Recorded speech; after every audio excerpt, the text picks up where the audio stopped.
Hi parents, this is April Mayer, and I wanted to quickly send out a informational video about something that I just challenged the leadership students to do. It's called the End Hunger Fast. They probably have recently told you about it, and I'm sure you had questions, and I thought this might be the fastest way to get you some information. So basically what it is, it's a 30-hour fast where we do not eat any food for 30 hours. And I know that can sound pretty crazy, but it's actually modeled after World Vision's 30-hour famine. That is a campaign that students have done for years. Middle school, high school students every year participate in this 30-hour famine. I used to do it as a kid, and it was about raising awareness and funds for hunger. They're able to drink whatever they want. They can drink, and they should drink a ton, whether it's milk or juices or water or soda or tea. Just nothing that's very fulfilling, like we don't want a meal and a drink, so not like a smoothie or a frappuccino, but they can definitely drink lots of liquids. And basically it will take place on Wednesday and Thursday, March 1st and 2nd. That March 2nd, that Thursday, is our last day of school for that weekend because we do not have school on Friday, March 3rd, so it'll feel kind of like a Friday. And so we would start on Wednesday. Lunch would basically be their last meal on that Wednesday. And so they won't really feel the effects of hunger until maybe Wednesday around dinner time when they're expecting to eat their next meal. And they won't. And that'll feel pretty uncomfortable as they go to bed and try to fall asleep. And then they'll wake up the next morning, and around that time, that's when they're going to feel it the worst, like they're gonna really want breakfast, and instead they'll have to come to school. And we do want them to still experience like a normal day, even while hungry, because that will best help them understand what it really means to be hungry in other places. So many children around the world are hungry all the time, and yet they're still expected to try to get an education and to work hard and fetch their family water from a nearby river and do chores.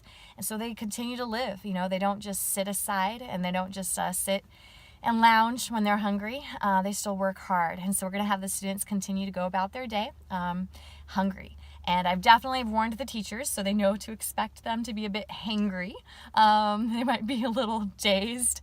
And they're gonna experience other symptoms of hunger. They might get, the aches and pains, but also a headache. They might be kind of just not being able to focus very well. I tend to get headaches when this happens. So we're gonna, during that Thursday, when we're supposed to eat lunch, they won't be able to, so we'll kind of hang out in my classroom and commiserate together and maybe play some games to kind of help us forget about hunger as much as we can. And then Thursday after school, we'll continue to go until that dinner time, and then can break the fast on Thursday at 6:45 p.m. because they'll finish lunch at 12:45 on that Wednesday. So by 6:45 dinner time Thursday, that's when they can eat their next meal. And we're actually hoping to maybe get together as a group of students, and we will maybe like break the fast together at a local restaurant. That's optional though. And like I said, there is no school on Friday. So that's the event in a nutshell, but there wouldn't be much of a point to this if we weren't raising funds. So like a school walkathon, we're going to ask people to donate to our cause and say that, hey, there is hunger in the world, and we really care about this, so much so that we're going to go hungry ourselves for 30 hours. Will you donate to my cause? Every 22 cents feeds a kid for a day. Perhaps you can donate $20 to feed a kid for 3 months. And I'll have donation forms for them to fill out. We're going to create an online fundraising page as well that they can send out the link and get people to donate, and basically just tell people like, I'm going to go hungry, and so that others won't have to. So will you donate to support me? So just like a school walkathon, they'll send out that information before the fast to try to work up those donations and be able to really make this count for others, and let these other kids be able to benefit from their efforts of going hungry. So now if you do have any concerns about your child doing a full 30-hour fast, there are definitely some special situations where maybe that's not going to be healthy for a child, and maybe they have some sort of medical restrictions, or they're really young, or you just feel like that might just be too much for them. And if that's the case, please feel free to do a modified fast.